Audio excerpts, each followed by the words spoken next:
UTS Open Education Week 2024, day 2. And yeah, the session is being recorded as well. So feel free to drop out if you have to, and we will share the recording afterwards. And I should say it's a Global Open Education Week. It's not just UTS's Open Education Week. But we are really lucky to be joined by Nikki Andersen from the University of Southern Queensland and Simon Lolliot from the University of British Columbia. And I'm David Yeats from the LX.lab. And my colleagues Mace and Jenny are here from the LX.lab as well. And then we're also hosted by the UTS Library. And as we're getting a few more participants joining, we are absolutely ready to kick off. So I'll say again, this is Accessibility in Open Education with H5P. And before I do any further introductions, I would very much like to acknowledge country by saying that we humbly acknowledge all Aboriginal and Torres Strait Islander peoples upon whose ancestral lands we reside today. We recognise the continued inseparability of Aboriginal and Torres Strait Islander peoples living cultural, spiritual and technological practices. We also gratefully pay respect to all the elders past and present, acknowledging them as the traditional custodians of knowledge, wisdom and methods for these lands, skies and waters. Personally, I'd like to acknowledge the Dungari, that I'm on Dungari saltwater country.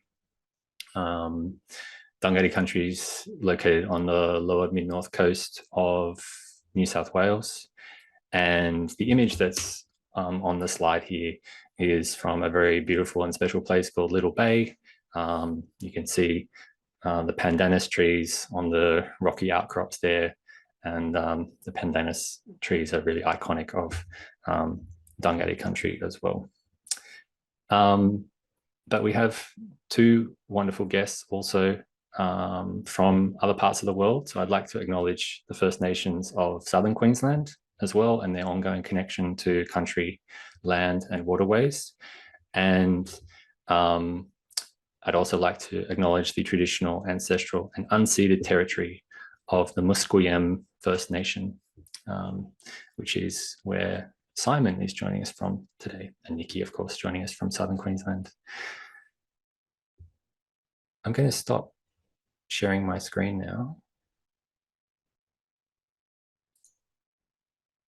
But just, again, acknowledging that we're really appreciative of the lands that we're on and privileged to work in these places and be part of ongoing educational traditions that have lasted for thousands of years.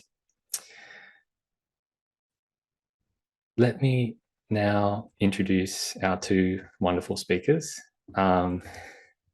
Nikki Andersen and Simon Lolliot. Nikki is not the first time with us at UTS for an Open Educational Week, but we're so glad to have you back. Nikki's an open content librarian at the University of Southern Queensland, as I said, and really champions open educational practices there, particularly specialising in open textbooks in the Pressbooks platform. You also edit the Australasian Open Educational Practice Digest and are part of the project team for Asalite's Open Education Practice SIG, Special Interest Group. And recently, a couple of years ago, published a great open textbook called Enhancing Inclusivity, Diversity, Equity and Accessibility in Open Education. And Simon, sorry, Nikki, is there anything you'd like to add to whatever to my intro there?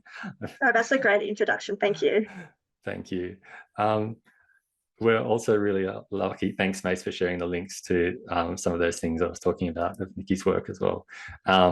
And we're also really lucky to be joined by Dr. Simon Lolliot, Associate Professor at the University of British Columbia, a doctor in social psychology. Is that how you describe yourself, Simon? Fantastic. That's right, yeah. From the University of Oxford, was also a Rhodes Scholar.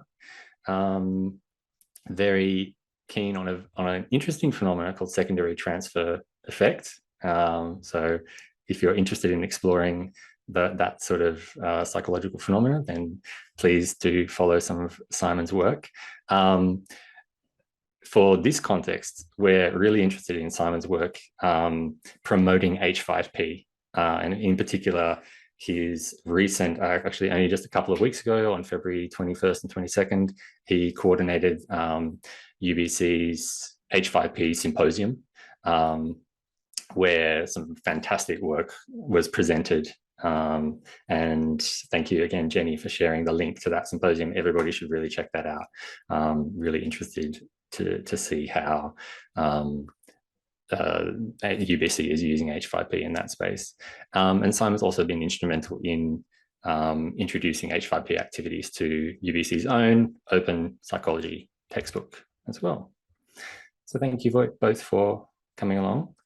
I think the Menti that I was just showing before, if people would like to follow along some of the questions that I'll be posing to Nikki and Simon, all those questions are available in the Menti slides. And thanks, Jenny, for sharing that link as well. And you can also pose your own questions, and we'll hopefully have time at the end to come back and look at some of those as well. So we've pre-prepared some questions, and we'll also be opening up for questions from the audience as well. So please do pose some of your own questions. Accessibility in open education with H5P. Let's start off with the titles and defining some of the terms in that title. Nikki, first of all, how would you define accessibility? Yeah, so the term accessibility is often used in the context of people with disabilities. But to me, accessibility is actually the practice of making information, activities, or environments meaningful and usable to as many people as possible, regardless of their life circumstances. So I know there's lots of definitions surrounding accessibility, but that's the definition I always go to. Wonderful. Thanks, Nikki. And also, I guess, I know that in your work, it's not only about accessibility, but you think about IDEA, don't you? So inclusivity, diversity, equity, and accessibility. How does sort of accessibility, interconnect with those other three components? Yeah, I believe they're all connected because, accessibility is also not just access, but, it's also, how we feel about resources too, whether it's trauma informed, whether it represents us, whether we can use it properly, whether it speaks to our stories and our way of life. So I think they're all connected and they actually can't be separated. And that's why I like the IDEA framework so much. Beautiful. Thank you. The other part of our title is open education. And so, Simon, how would you define open education, or perhaps openness, if you prefer? Sure. Thank you very much. Thank you for inviting me. I'm so stoked to be here, coming from the west coast of Canada. We can talk about a sort of a very easy definition of openness being, whether it's content, academic content, or research, is that it's freely available to use, to reuse, to adapt, and to remix. We can look at sort of almost who are things open for, one being the students that we teach. I like to focus especially on international students here in Canada. We have our own student debt crisis with about $23.5 billion being owed, affecting 1.9 million Canadians over here. And when we look at university fees increasing, especially international students, are paying a lot to be at university, then they pay to be inside your classroom. And then you have these hidden costs like textbooks that students often don't necessarily or aren't aware to budget for. And it's these sort of hidden costs that really sort of can affect especially students from racialized and minoritized groups. And this can increase stress, which can affect performance. And so I sort of feel that they're paying enough to be at university. They're paying to be in my classroom. What can I do to try and make my work or my class content as free and as accessible as possible? So it needs to be sort of free for students, not costing a second for students. But it also needs to be free for instructors like me and like you and like everyone joined over here. I'm very thankful for OpenStax, who's developed the textbook that I have sort of plucked off their website and then sort of been able to embed H5P content into. And if I, want to include something else in my, that's not covered in there, I'm able to freely adapt that with right accreditations. And so I want that then to be free and open and available to other instructors to be able to use that and to be able to engage in these best practices. But then sort of more recently, I've also been thinking in terms of like, what does it mean to be freely available? I sort of start going into Nikki's realm of things here, and that, well, the broader approach to what free means is not only in monetary senses, but actually I've been noticing that there are a lot of students, and it's a really positive trend with different needs that are making it into the classroom. And so not only does it need to be free from a monetary point of view, but it needs to be freely accessible from an accessibility point of view.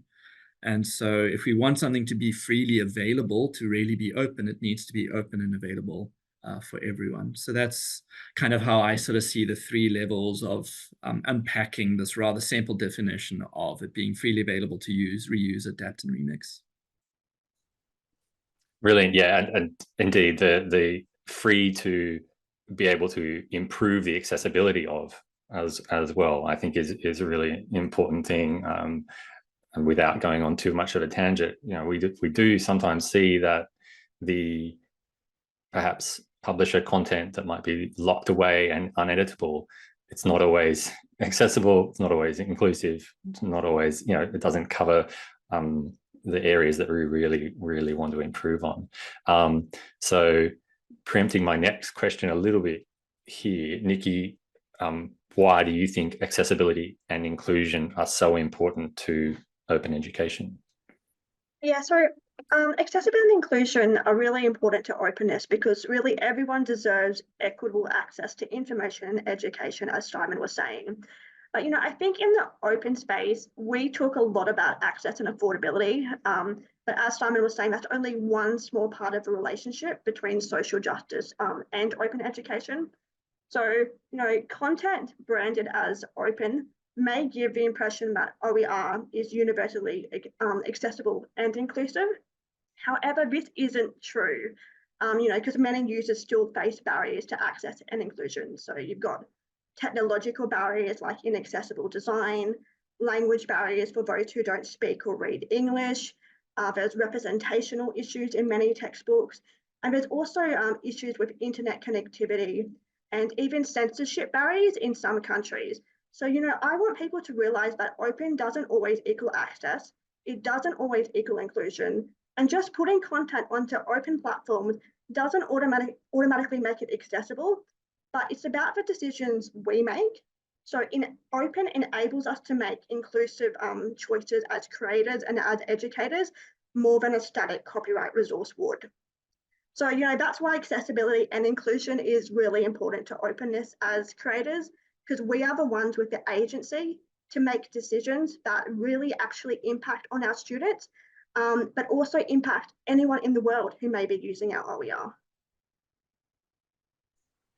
Yeah, it really echoes what one of our speakers, Yasa, was saying yesterday, Nikki, about intentional inclusivity and intentional accessibility. It's not just about having the right policies and that's really important to have that in there because you need that lever. But if we want, once we are able to sort of feel like resources are open and we can kind of take ownership of them a little bit and put the effort into making them as accessible and inclusive as possible as well, then that really makes a huge difference as well, doesn't it? So coming to H5P, And we know that sort of, I guess, I think in higher education, and particularly in where Simon's coming from, I think in North America, they've and Canada, the H5P has been really adopted as the interactive authoring tool. And for those who aren't familiar with H5P, it stands for HTML5 package. It's an interactive authoring tool, browser-based. You can create, some fantastic educational resources with it.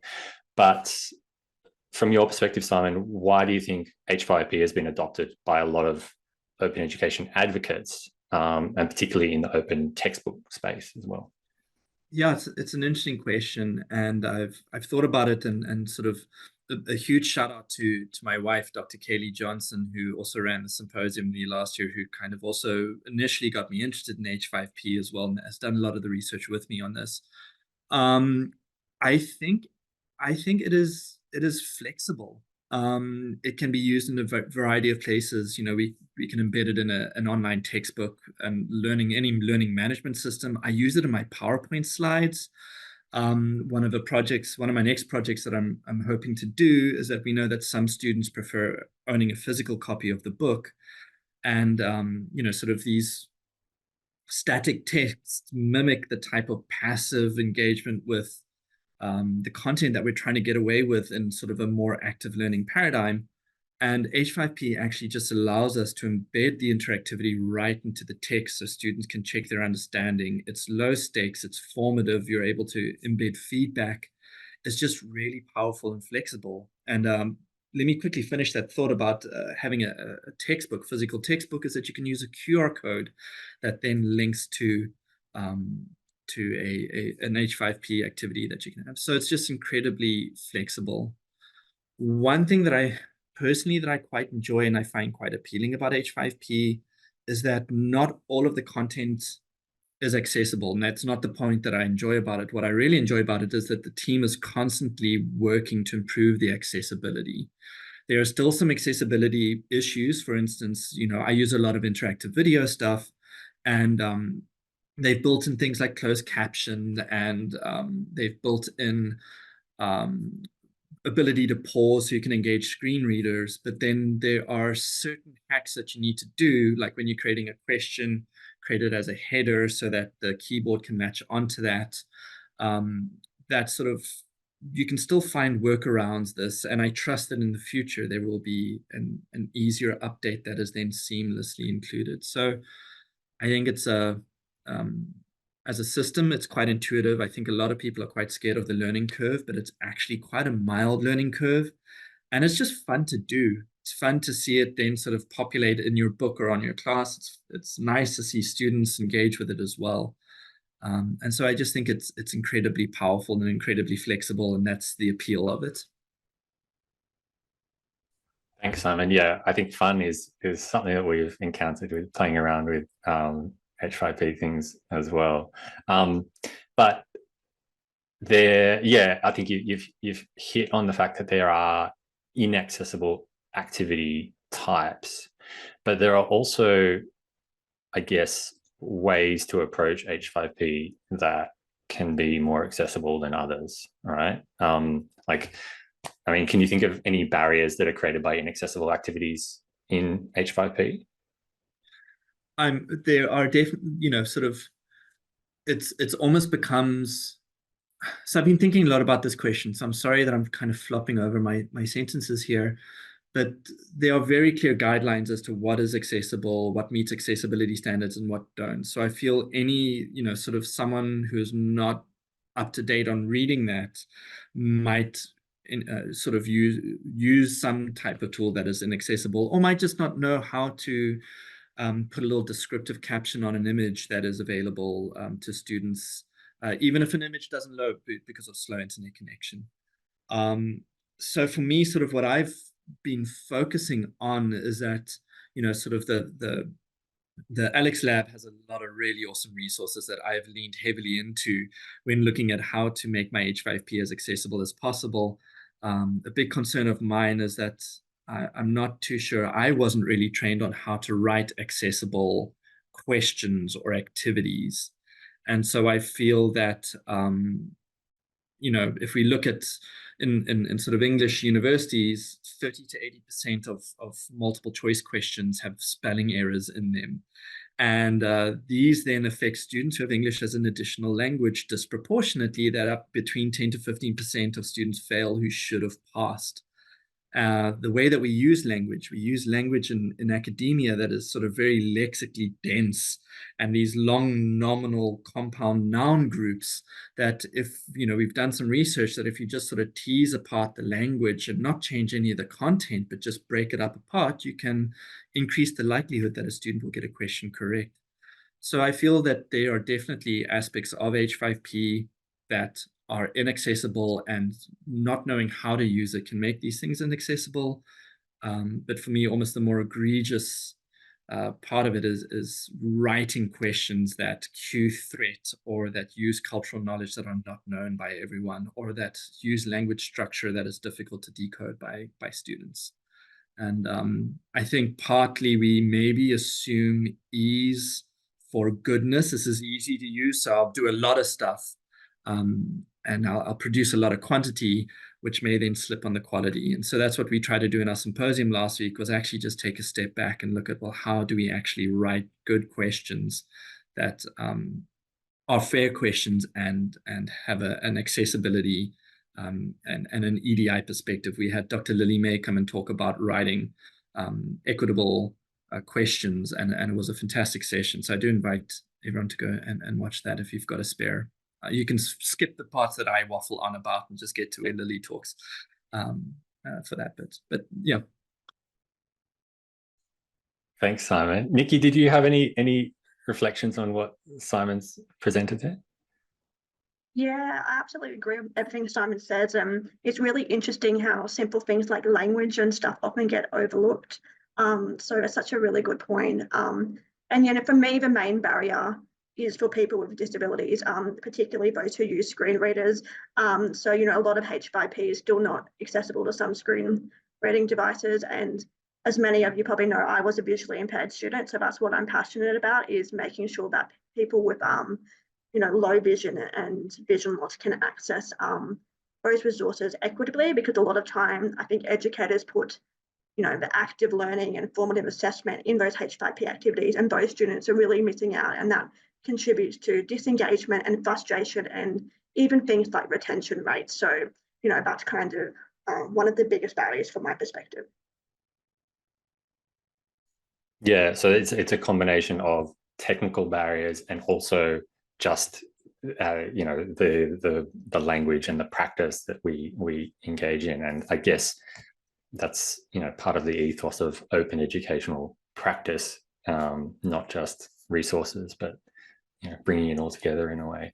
What can we actually do to mitigate these barriers, though? Like, is there any really good practice that you would promote? I'll throw this to you, Nikki, at first, and then Simon, you can just... Thank you. Yeah, I would agree with Simon. I think the first thing to do is actually check that list and understand the content types. So I always encourage people to choose the content types that are inherently accessible or can be made accessible with proper design and implementation. So I think someone put that list in the chat. So I think that's really good to consult, and I try to tend to avoid the ones that are not compatible with screen reading devices. So my first recommendation is to look at that list. And in the cases where H5P activities can be made accessible with proper design and implementation, it's really important to actually follow those recommendations and just not leave it as an afterthought. So, that's things like using headings, using alternative text for images, using closed captions. And, I think there's actually a real art to creating good alternative text. And, I think that's a skill that everyone should start learning now, regardless of what position you're in. And then lastly, if the H5P activity is unable to be made accessible, my recommendation is to actually provide that activity in an alternative format, because this is really important for those who use screen readers or actually can't access that material at all. And for those who are in roles like mine, who are open education librarians and often work with textbooks, I really encourage you to regularly test the accessibility of your OER. So do accessibility testing, do usability testing. So, I use the Wave accessibility tool when I create open textbooks. I regularly do usability testing in different formats. And I've even checked my OER with text-to-speech plugins. And I've also had academics test them in Braille devices, just to make sure they're coming through properly. So these are, things you don't have to do it all the time, but just make sure you do it every now and then to make sure your content is accessible as it possibly can be. Yes, so they're my good practice recommendations. Thanks, thank you. Simon? Those are phenomenal, and would just echo several of those points. And I agree with what Nikki says, and I will admit to having fallen prey to some of these, is that thinking up good titles. One thing that I find I struggle with when creating a lot of content is just managing my own library. And so I've been creating titles with tags to try and help manage my own library, but that was very much from my own point of view, and sort of not realizing that a lot of screen readers engage with those titles. And so that's an area where you can actually excel and include some inclusivity. I've been looking more into writing alternative text for images, and Nikki says it's an art, and it's an art that I'm fumbling at, but I'm trying to get better at as well. And so I think it's being aware of these things and not making it an afterthought. But now I often start with filling out a number of those key points in the first hand, because I feel like sort of being more intentional, that makes me more intentional about the types of interactivities that I create. So I think it's just also about intentionality, trying to do these things with that in the forefront. And then a lot of these practices for accessibility is actually just good practice when making these things to begin with. And so it only strengthens the type of content that you can create. Yeah. And then I think I've written down a couple of other things, and I've already mentioned these in terms of like unpacking long nominal groups and all of these things. But I think Nikki's answer really summed it up beautifully. Thank you, Simon, and thank you, Nikki.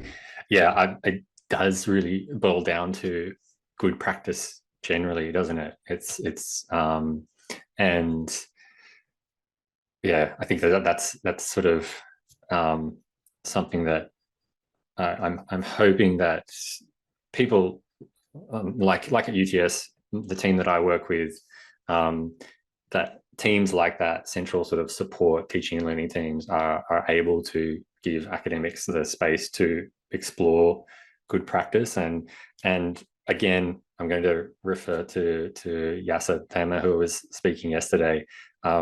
His approach of calling people in rather than calling out when it comes to inclusivity and accessibility. So yeah, trying to bring people into a conversation about how we can improve resources and improve practices.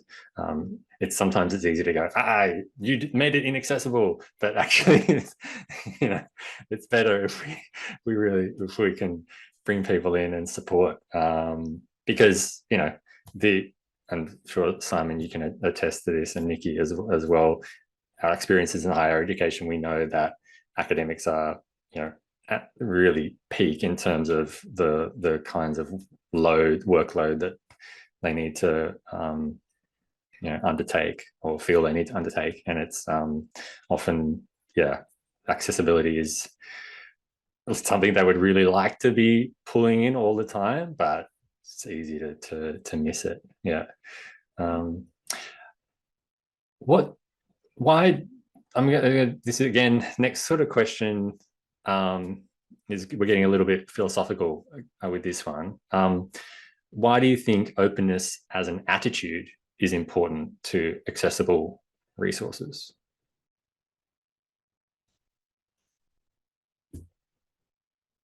This is a good question, and so I've written down an answer, and I hope that I kind of hit the nail on the head, but I'm sort of just not. I hope I hit the brief here.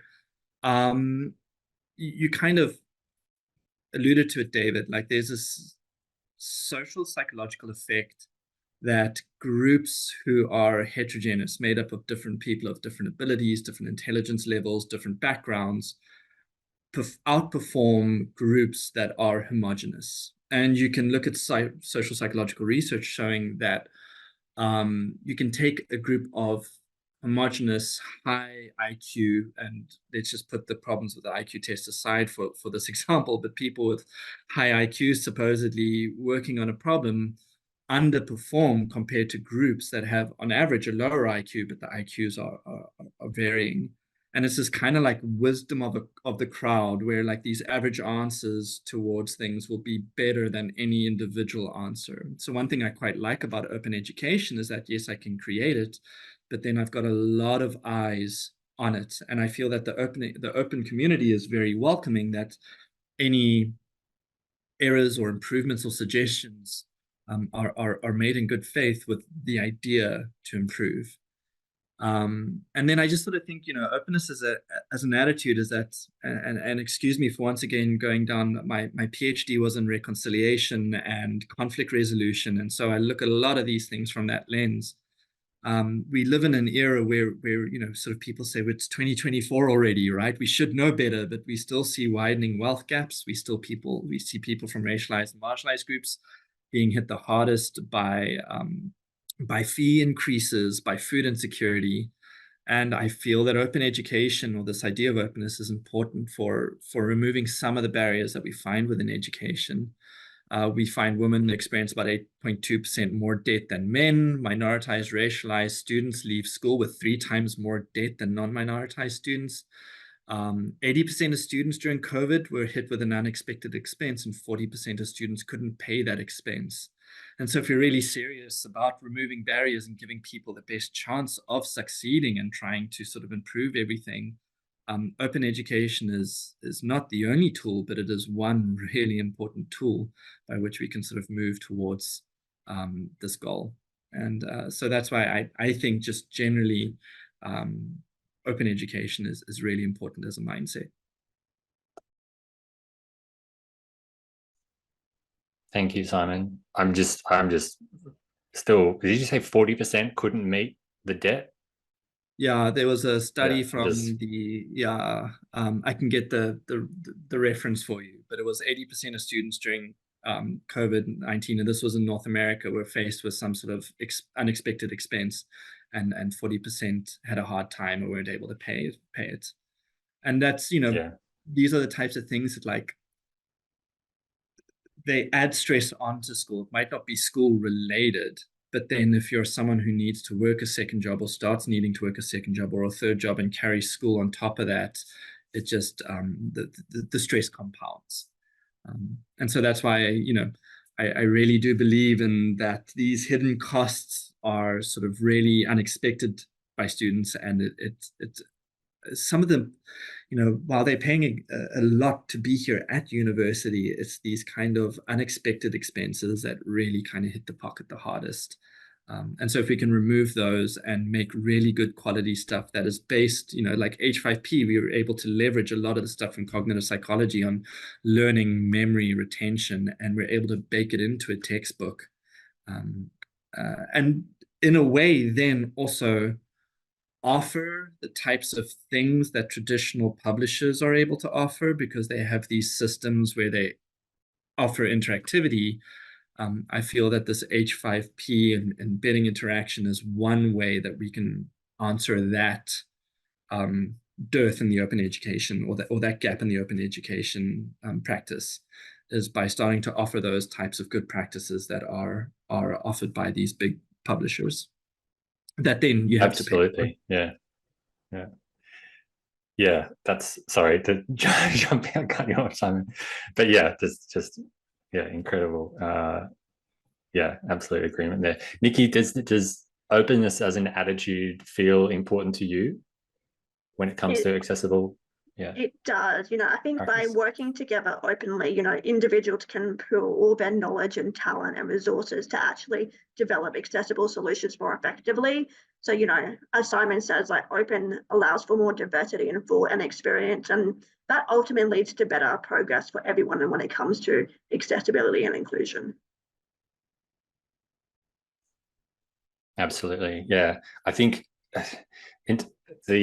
sometimes when we have discussions about open education in Australia, we often feel like we're buffered a bit from the unexpected expenses and the increase in the student fees and the upfront costs and that sort of thing, because we tend to have this view that our system, buffers students a bit by our higher education contribution scheme and so on, sort of from immediate expenses. But HECS fees are going up, and the interest that students are paying on those fees, even if they don't have to pay it straight away, they're all going up. And then there's all the other unexpected expenses that come into it as well, and those are increasing as well.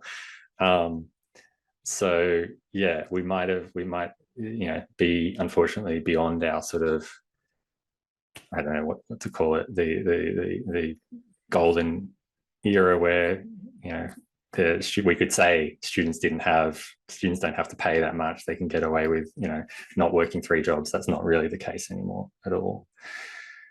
And thank you, Simon and Nikki, for reflecting on that as well. Last question from me, and drilling down a little bit again into something kind of specifically H5P and a little bit H5P nerdy, if you'll excuse that term. There's H5P have released their own OER hub recently. Simon, have you had experience with that at all? Is it something available to you at your institution?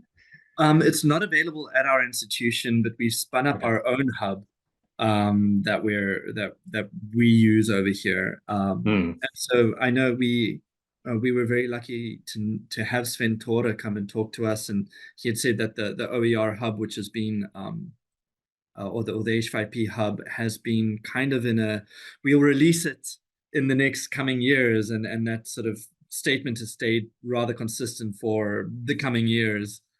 He said that it was now an alpha, which was quite surprising. So I haven't had a chance, honestly, to go and dig into it, because we also then have our own OER hub, H5P hub at UBC, which, we've had it for about 1.5 years now, and we've got a fantastic team working on it. And some of the possibilities in terms of we are able to get students to co-author interactivities with us, and we are working on the ability to, say like Dr. Johnson, Katie Johnson, and I are working on something, we can sort of collaborate across systems like that. And so it's a really neat, it's a really neat thing to be able to have, and a very powerful thing to be able to have. But we are still kind of testing the waters, and we're still very early on in actually finding out the full capacity of what it's capable of. UBC's OER, like H5P hub, is that just for UBC staff, or is it? It's just, unfortunately, it's just for UBC. You need our single sign-on to be able to access it. Okay. Yeah, that's the catch. Yeah. Nikki, have you seen that H5P OER hub at all? I haven't explored it in depth at all. So I was really keen to hear everyone else's perspectives. And yeah, because I think it's still one of the hurdles, and I'm glad H5P are sort of supportive of it. But in terms of making a global sort of repository of resources that everybody can kind of tap into, so far I'm not that blown away by it. Yeah, and Jenny, great question. If anyone in the audience has used it, would love to, or has seen it at all, we'd love to get your sort of expressions around it.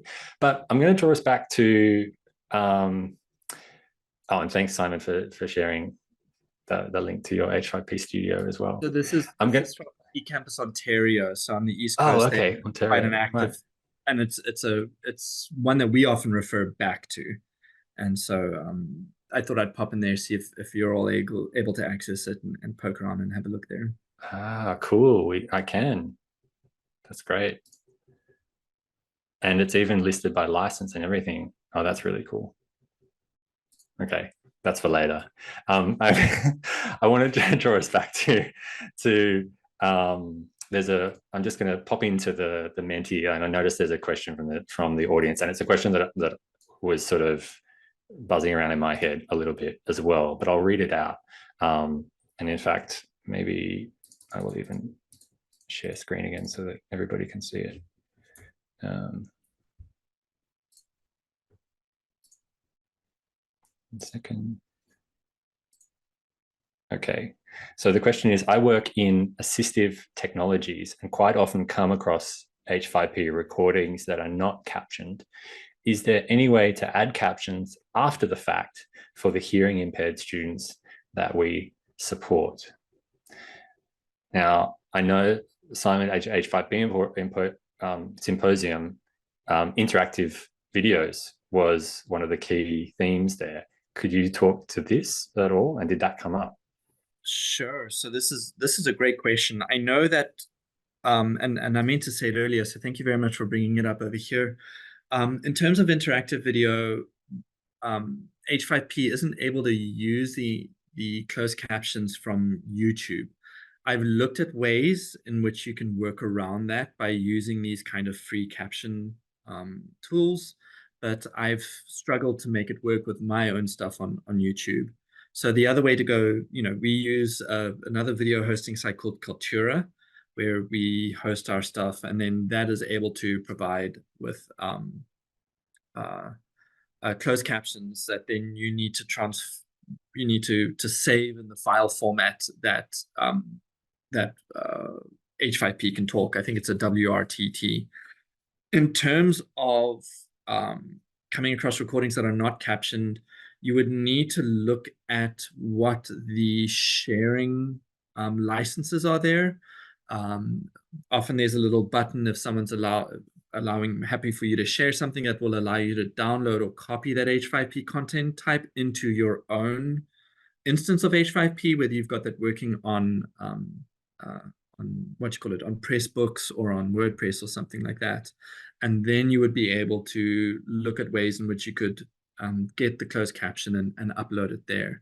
But in terms of just plucking someone's video out or interactivity out and sort of pasting it and then trying to retroactively put in closed captions, it's not possible as far as I know. But if you're able to download it and then you have your own instance of H5P, there would be ways that you'd be able to go and create the file, download the file, and upload the file.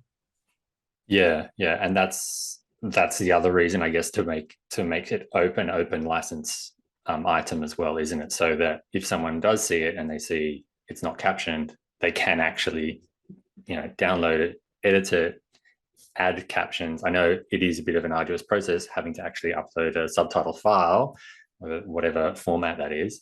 But yeah, if it hasn't been released on an open license and isn't available to reuse, then you really can't add captions to something, which is downside of things. The next question, my screen flashed up for a moment because I was just showing the other research resource there, which is the accessibility by H5P activity type resource that's been made available as well. But I think it's relevant to this question, bearing design for accessibility in mind. What are your top 3 H5P activity types and why? And it's probably, it might take, I don't know, Simon, if you can answer that question in.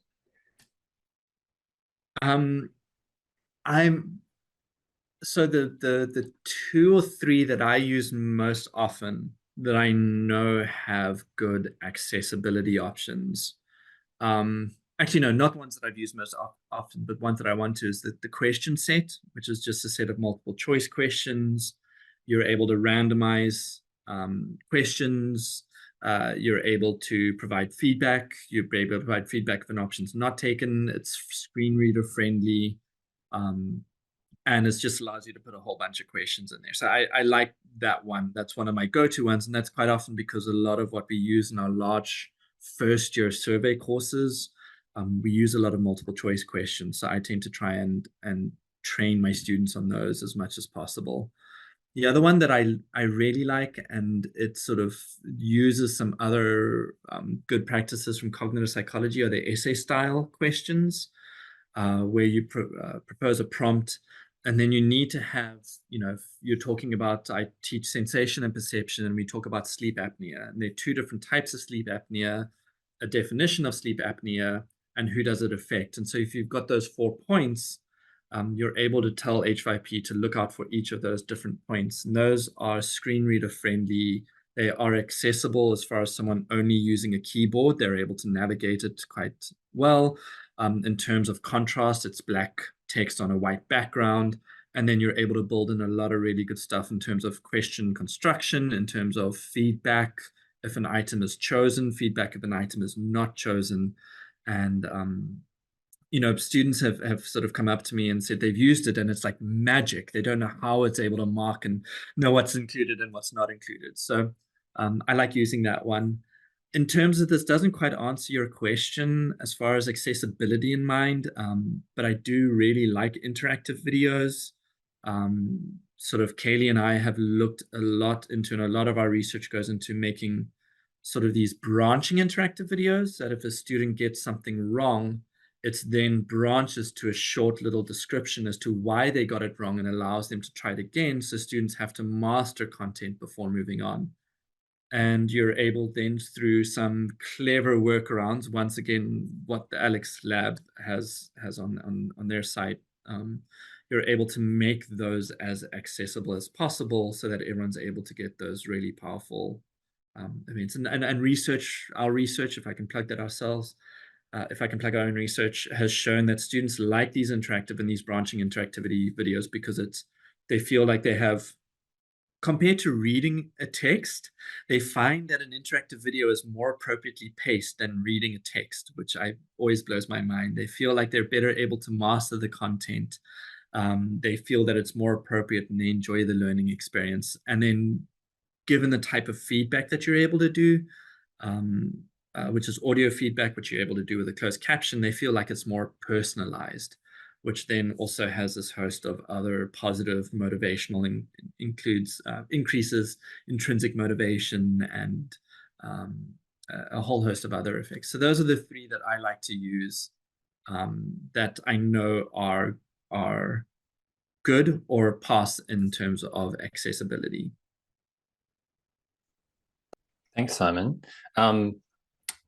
Nikki, did you have anything to add? Maybe not about H5P accessibility types, but accessible practices that you think are would be your top, picks? Yeah, so the most popular at our institution are the quizzes and also accordion blocks, but something to keep in mind with accordions, especially if you're like my university where you're really regional and remote and you serve a lot of students who don't have good internet access, and we also provide education to incarcerated students. People who print out copies aren't going to get the content in accordion blocks, so make sure we use glossaries a lot for accordion blocks, so we create a page that has the glossaries actually spelled out as well as an accordion option, so people who are printing it out get the content at the same time. So that's one of my tips. Thanks, Nikki. Yeah, I've also with the accordion blocks, I think it just comes back to good practice, doesn't it? Like sometimes I've seen accordion blocks being used where they weren't really needed. It's just right. Maybe one word or one sentence that's hiding in the accordion. It's like, well, maybe just open that up. It just reduces the barriers. It's just about reducing barriers, isn't it? Fewer clicks. Nikki, we've got another question here for you, and I really want to ask it because I think it's a really good one. You mentioned that open enables us to make content accessible, but open content is not inherently accessible. Can you share the librarian's advice for academics on finding accessible OER? Yeah, so when I'm encouraging, academics to adapt or adopt OER, one thing I encourage people to do from the get-go is to use that Wave tool and put the URL in and see how accessible the content is, because that's going to give you an indication of how much work you're going to have to do to either fix the accessibility or whether it's completely accessible and you can just go ahead and use it the way it is. So that's my top tip, because you're not really gonna know how accessible a resource is from the get-go, because often it's behind the scenes with things like alt text. So, you know, I love using that Wave tool, and when I check out other open textbooks, I learn things about my own practice, about how people make things accessible in certain ways. So that's something I encourage people to do. Yeah, that's great. I've just popped the link to the Thank Wave you. tool in case people aren't familiar with it. Yeah, really great resource there where you can just, if it's something's web-based and it's got a URL, you can run it through there and you will get quite a lot of feedback on that. Really awesome advice. Now I'm just seeing if I have missed any questions. Oh, I have. Okay, another one. Simon, did you want to talk about this as well? Sorry, to skip over you. In terms of, you know, I know you're not coming from a librarian perspective, but have you had, you're in the space of creating a lot of H5P and OER.